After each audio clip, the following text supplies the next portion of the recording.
At least 6 Chinese ships covertly engaged in trade with North Korea in violation of sanctions imposed by the United Nations, according to satellite photographs and other intelligence gathered by U.S. officials, The Wall Street Journal reported Thursday. The ships reportedly turned off their tracking devices prior to entering North Korean ports, traded what U.S. officials determined was illicit cargo, and switched them back on as they headed to Russia or Vietnam.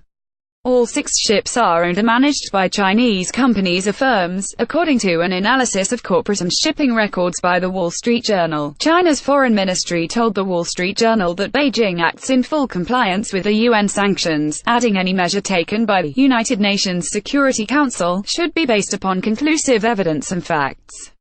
Keep up with this story and more by subscribing now. At least 6 Chinese ships covertly engaged in trade with North Korea, in violation of sanctions imposed by the United Nations, according to satellite photographs and other intelligence gathered by U.S. officials.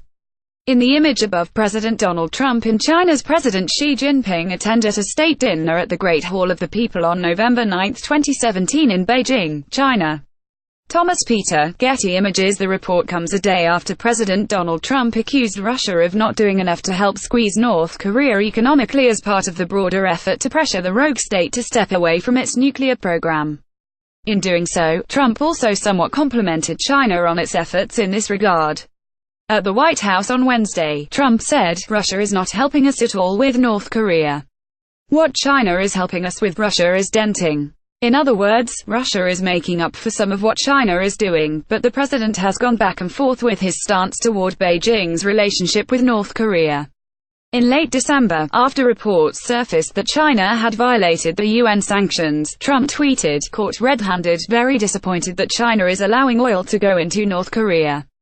There will never be a friendly solution to the North Korea problem if this continues to happen." The Wall Street Journal report could put a damper on U.S.-China relations and perhaps lead to more tweeting and announcements from Trump.